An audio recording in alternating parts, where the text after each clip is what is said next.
In 1942, Europe was no longer a continent of nations.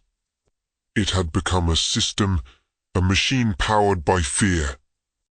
Nazi Germany did not rule only with guns and tanks. It ruled with paperwork, regulations, and enforced silence. Every citizen was categorized, every action observed, every deviation recorded. In that system, Jewish people were no longer human. They were a problem, something to be removed. Helping a Jewish person, even a child, was classified as treason. There was no public trial, no defense. A quiet report, one signature, and the individual would vanish.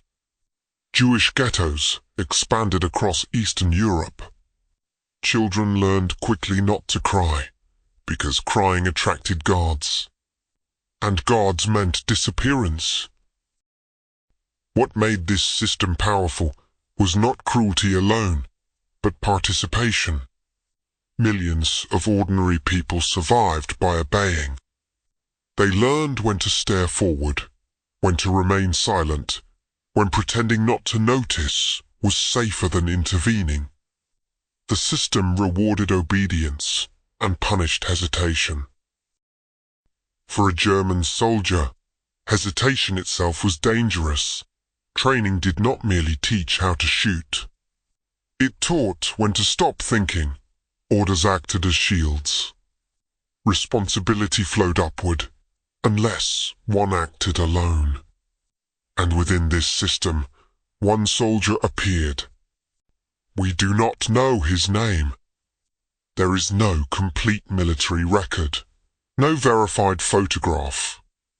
He survives only through fragments of memory, preserved by children who lived. They did not describe a hero. They remembered a man in a grey uniform without visible insignia. A guard who did not shout, did not strike. In that world, that alone was unusual. He was not powerful, not special, not protected. He was a small cog, and precisely because of that, he went unnoticed. He did not fight the regime. He did not speak against it. He made no grand gesture. He simply chose not to look away. And perhaps that is the most disturbing part of his story, because his choice was available to others too. Most did not take it. That night was colder than usual. Inside a sealed ghetto, dim light leaked from half-collapsed buildings. Children lay still in corners, already trained not to ask questions that would not save them. The girl was 6 or 7 years old. Her real name is unknown. Her parents had disappeared earlier, resettled, as the documents claimed.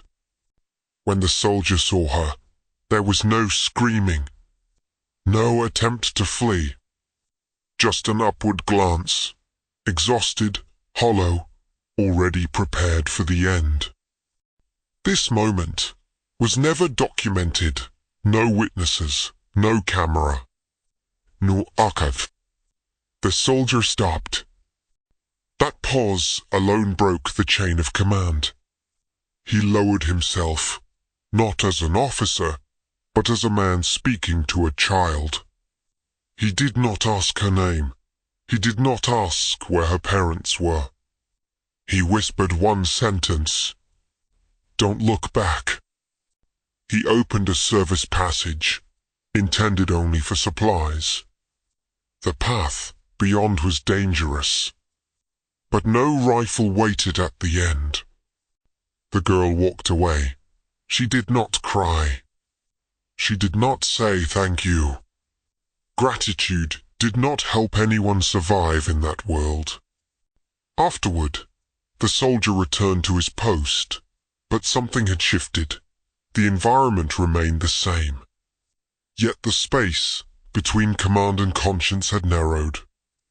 What haunted him was not fear, It was memory.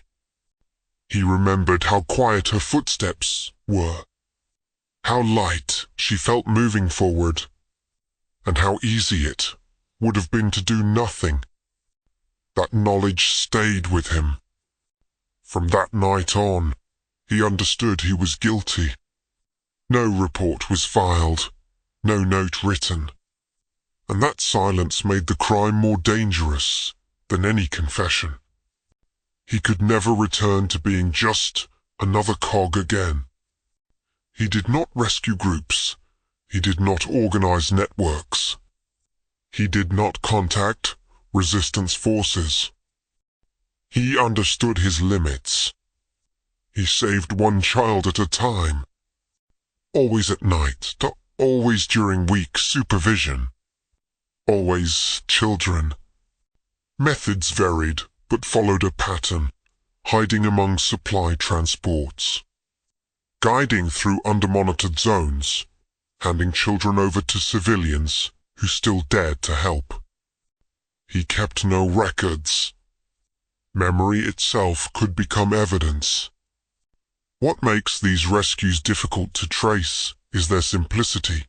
No dramatic escapes, no forged documents, just timing and silence. Bureaucracies are designed to track patterns, not anomalies hidden between routines.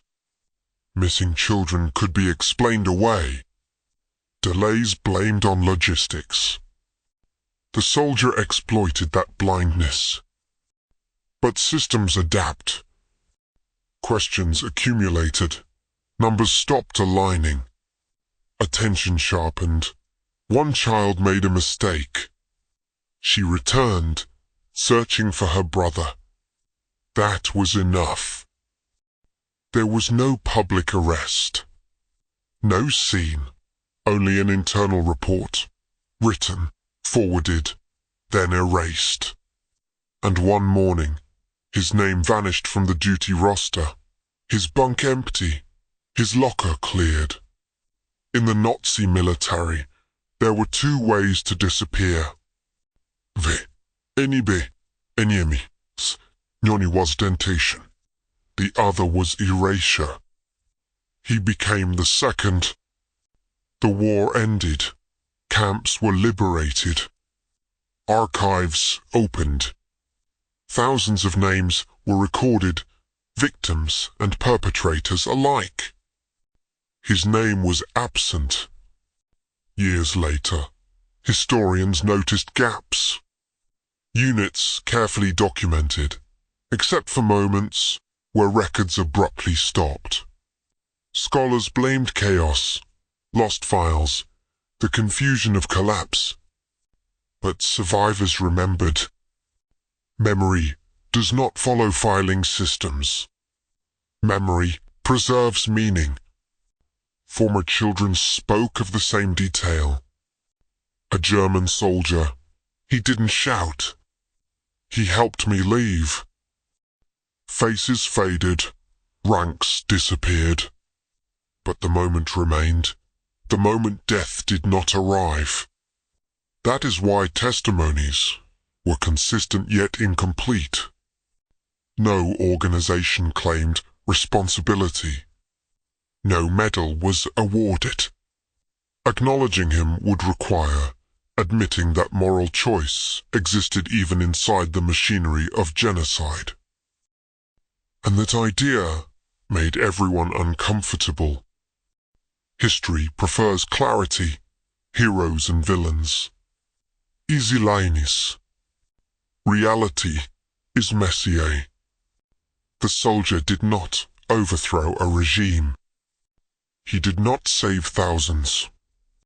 He made a small choice at a time when small choices were forbidden.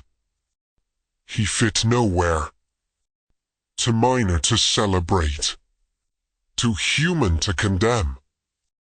So history erased him.